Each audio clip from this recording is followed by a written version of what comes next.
Saludamos al economista Otto Sonnenholzner. Él fue candidato a la presidencia de la República, es empresario, ex radiodifusor. En las elecciones pasadas se inscribió con la alianza Actuemos. Quisiera iniciar este diálogo preguntándole su mirada, su visión de las nuevas elecciones generales que se encuentran ya con el calendario en marcha. ¿Cómo mira usted la situación del país y esta proyección hacia nuevas elecciones? Hola, Gustavo, gracias por la invitación.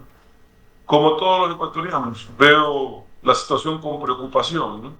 Lamentablemente los problemas y las discusiones serán los mismos que en las elecciones del 2023, principalmente el tema de inseguridad y la dificultad que tiene el Ecuador ya 10 años de reactivar su economía. Seguimos con una economía que crece más lento que lo que crece la población, es decir, cada año los ecuatorianos en promedio somos más pobres desde el 2014.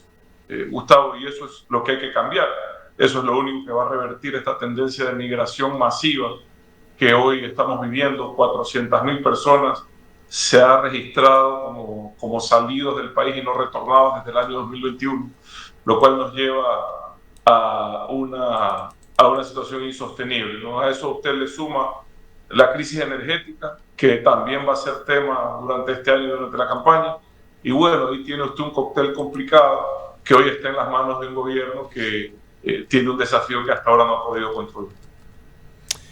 Quisiera preguntarle también en su calidad de ex vicepresidente de la Nación, ¿cómo ve ese conflicto entre el presidente Daniel Noboa y Verónica Abadie? ¿Qué reflexiones deberían hacer los candidatos sobre la importancia de un proceso adecuado de selección del candidato o la candidata a vicepresidente? Es un punto que no es menor, Gustavo. Yo me lo tomé muy en serio cuando armamos la candidatura y presentamos a la ciudadanía una cuencana de primera, Erika Paredes, para que sea el binomio, más allá de sus cualidades, de su trayectoria, de su preparación, de su experiencia. Lo hice en función de que sabía que podía confiar en ella, que habíamos estudiado juntos acá en ese entonces en Harvard, que la había conocido, que compartíamos visión del país, que compartíamos preocupaciones y aspiraciones, y por eso lo hice. Como usted dice, yo fui vicepresidente y entiendo lo delicada que es esa función. Un vicepresidente puede servir de mucho, como también puede ser aislado y no servir de nada. Y lo ideal sería que sea alguien que sume, que apoye, que esté en capacidad y en facultad de reemplazar al presidente. Pero desde la campaña, usted veía, yo no le puse mucha atención porque en ese entonces no se veía con posibilidades reales a ese binomio, pero usted veía discrepancias serias en temas básicos de la propuesta de país entre el señor Noboa y la señora Abad. La señora Abad presentaba cosas que a mí me parecían, digamos, inviables e inclusive indeseables, en materia de privatización de la salud, de la educación, cosas así. Y el señor Noboa hablaba de que él era parte de la izquierda, cuando la señora Abad tenía un discurso completamente contrario a eso. A mí eso me llamó la atención durante la campaña. Desconozco, Gustavo, en qué y por qué termina esta relación de esta forma. Lo cierto es que es una relación compleja. Usted acaba de decir algo que no es menor. El presidente de la República tiene que renunciar para ser candidato, o tiene que dejar, mejor dicho, su cargo a la disposición de quien ocupe la vicepresidencia, y tendría entonces la vicepresidente que gobernar un país por alrededor de 5 meses con un presidente con el que no tiene comunicación. Por el contrario, tienen una abierta disputa que a veces parece ya impresentable, ¿no? Fíjese usted lo más reciente, que la quieren supuestamente abrir un proceso en el Tribunal Contencioso Electoral por un tema de campaña anticipada, pero que lo hicieron otros también, incluido el presidente, y que tendría que aplicar entonces para todo. Ya llama la atención a este tipo de acciones, y yo desde el principio lo único que he deseado es que resuelvan, ya sea que encuentren una solución pacífica entre ambos, o que la señora vicepresidente tome la decisión de buscar otro espacio, pero que resuelvan, porque esta tensión no le hace bien al país. El país ya tiene suficientes problemas como para que el mismo gobierno casa adentro los aumente. Ahora, economista Sonnenholzner, muy buenos días. ¿Cree usted que efectivamente existe la posibilidad de que la vicepresidenta de la República sea destituida? Al parecer se están buscando todas las maneras posibles para que esto ocurra en el contexto que usted mismo ha analizado. bueno, yo veo que se apunta, ¿no? Usted, y desconozco los pormenores de la investigación, pero usted ve el caso del hijo de la señora, o usted ve desde el primer día esa misión forzosa que le encargaron de mandarla a Israel en medio de un conflicto armado. Usted ve lo más reciente con el tema del Tribunal Contencioso Electoral. Entonces sí, hay una disputa abierta, frontal entre ambos mandatarios, primer y segundo mandatario, que, insisto, no le beneficia al país.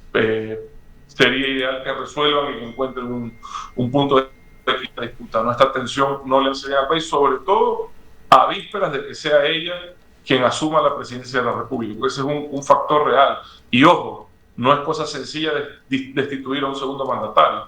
Las causales para destituirla son exactamente las mismas que para destituir al primer mandatario, y no veo que se cumplan hasta ahora, por lo menos.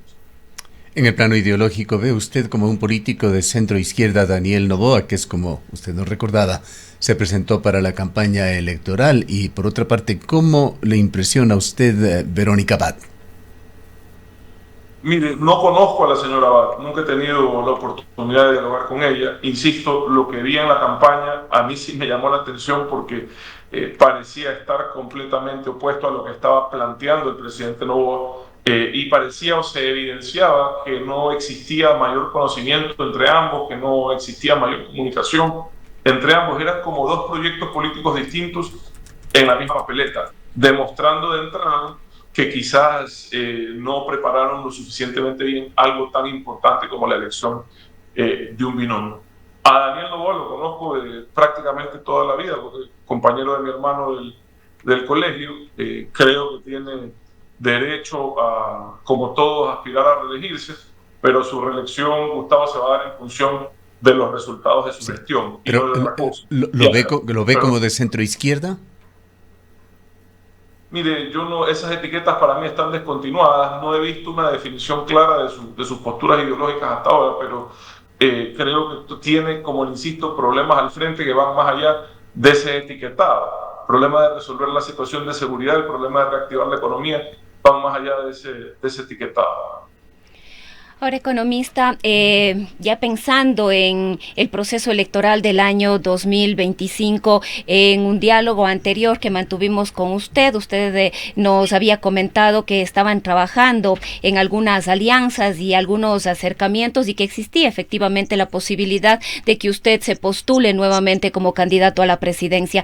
¿Cómo está esa situación? ¿Ha habido algún avance? ¿Estas ideas continúan, se sostienen de cara a lo que será el proceso del 2025? Yo primero agradecer nuevamente a todas las organizaciones políticas que han tenido la gentileza de buscarme para conversar sobre qué alternativas debemos presentar al Ecuador ante las próximas elecciones. Y en ese sentido siempre van a contar conmigo para encontrar una alternativa viable de país que nos saque de esta situación insufrible e insostenible, tanto económica como de seguridad, que estamos viviendo. Así que no creo que es momento todavía de anunciar nada. Hasta septiembre son las inscripciones y nos tomaremos todo el tiempo que sea necesario para presentarle al país la mejor propuesta posible. ¿Qué tan complejo ve usted, volviendo al tema presidente, vicepresidenta, ese periodo entre el 5 de enero y, si hay segunda vuelta, hasta el 13 de abril, en que Daniel Noboa tendrá que dar un paso al costado en cuanto a la presidencia de la República para ser candidato, y Verónica Abad ejerciendo el poder? Muy complejo, Gustavo. Las funciones o la elección de un vicepresidente no es un tema menor, de un binomio, no es un tema menor. Justamente por estas cosas, Gustavo, así que lo veo muy complicado. Podría ser un desmontaje total del equipo, y más bien pareciera ser lo que vendría, un desmontaje total del equipo de gobierno, lo que significaría tener un cambio de gobierno previo a la elección de un nuevo gobierno para el 2025-2029. No sé si me explico, Gustavo. Y todo eso es incertidumbre, todo eso es inestabilidad. Y yo esperaría, insisto, que ambos mandatarios, tanto el primero como el segundo mandatario, son dos personas que hoy tienen las más altas dignidades posibles que le puede otorgar la ciudadanía a un ecuatoriano, que encuentren dentro de esa responsabilidad un camino de estabilidad. Más inestabilidad, más incertidumbre, solo son más problemas. Cuéntenos de su movimiento, la Alianza Actuemos, qué es lo que pasó con sus miembros. ¿Fue una alianza efímera solamente para ese proyecto presidencial de las elecciones pasadas, o han quedado algunos nexos por allí? ¿Se volverá a reestructurar? Algunos de los candidatos de esa alianza se encuentran en el Parlamento. Por allí está el asambleísta de la provincia de La Suay, Adrián Castro, quien es uno de los portavoces de ADN actualmente. ¿Qué es lo que pasó con Actuemos y cuál es el futuro que ve usted para esta organización? Actuemos fue una alianza de distintas organizaciones políticas, tanto partidos, movimientos como organizaciones sociales, sindicales, que apoyaron una propuesta presidencial que trabajamos con mi equipo. Hasta hoy, insisto, la mejor propuesta, y revísala cuando quiere, honesta, transparente, seria, enfrentando con la verdad la situación del país, dando soluciones viables, sin mentir, sin decir que íbamos a hacer lo que no se podía hacer. Pero bueno, los resultados esperados se alteraron hacia el final de la elección por hechos que ya todos conocemos, y pues ganó el presidente Noboa, que hoy gobierna. De esa alianza salieron 8 asambleístas, Gustavo, algunos pertenecientes a unas u otras organizaciones nacionales y locales. La mayoría de ellos decidieron, y yo creo que están en su derecho, convertirse en parte de la alianza del presidente de la República en la Asamblea Nacional. Yo no quise ser parte de eso, no me identifico con ese proyecto político y preferí alejarme de esa posibilidad. Entonces ya esa es decisión de ellos, Gustavo. Tienen mi amistad, mi respeto, tienen siempre las puertas abiertas de mi oficina, de mis espacios, pero ellos, la mayoría, insisto, 5 o 6 de los 8, decidieron ser parte del bloque oficialista, y yo creía que eso no era conveniente. Usted es de profesión economista, y desde ese punto de vista quisiera preguntarle su opinión sobre cómo se encuentra el país. Uno de los índices, de los indicadores que se tiene a la mano, es el riesgo país, que empezó con el gobierno de Noboa en más de 2.000 puntos, ha caído casi 1.000 puntos, pero en los últimos días está empezando a subir. En todo caso, nunca llegó a niveles como para convertirle a Ecuador nuevamente en sujeto de créditos preferenciales. Y por eso es que tenemos esta dependencia tan fuerte de los organismos multilaterales, que son los únicos que nos pueden dar recursos en condiciones financieras viables para el Ecuador, tanto en tasa como en plazo. Entonces, hoy salir a emitir bonos, tendríamos que pagar por encima del 15%, si no el 20% de tasa de interés, lo cual hace inviable una operación crediticia en ese sentido. El Ecuador viene arrastrando una crisis económica desde el año 2014. Gustavo, el Ecuador viene teniendo una imposibilidad de sostener sus finanzas públicas desde el año 2014, y los esfuerzos que se han hecho para corregir aquello han sido insuficientes. A mi criterio, esto no es solo de revisar impuestos, no es solo de revisar gasto público, sino sobre todo de acompañar esas decisiones con programas claros de inversión pública. Porque si usted, por ejemplo, tomemos la decisión del IVA, que quizás puede haber sido necesaria, pero fíjese cómo les ha caído la recaudación esperada, porque esta es una economía contraída, que no tiene recursos para gastar, que el consumo está a la baja, y que si usted sube impuestos y no los acompaña de inversión pública, el efecto puede ser contraproducente. Entonces, lo que se necesita es lo que dijimos nosotros en campaña: identificar proyectos en el país, y nosotros ya los teníamos mapeados, por no menos de 1.500 a 2.000 millones de dólares, que ya tengan estudios aprobados, que ya tengan financiamiento coordinado con multilaterales, para inyectar plata en la economía, porque el sector privado está alicaído, el sector público es insostenible. Necesitamos inyectar dinero a través de inversión en infraestructura del sector público para que la economía se recupere, se reactive. Si no, vamos a seguir teniendo estas olas masivas de migración, esta situación dramática de desempleo que ya es sufrido. Para finalizar, economista Sonnenholzer, sin perjuicio de que usted se refiera a cualquier otro punto que considere importante, quisiera preguntarle su opinión sobre aquello que sugirió uno de los recientes números de la importante publicación en materia económica, Análisis Semanal, que de alguna manera sugería que en las próximas elecciones podría estarse dando una polarización entre Daniela Noboa y nuevamente el candidato o candidata del correísmo.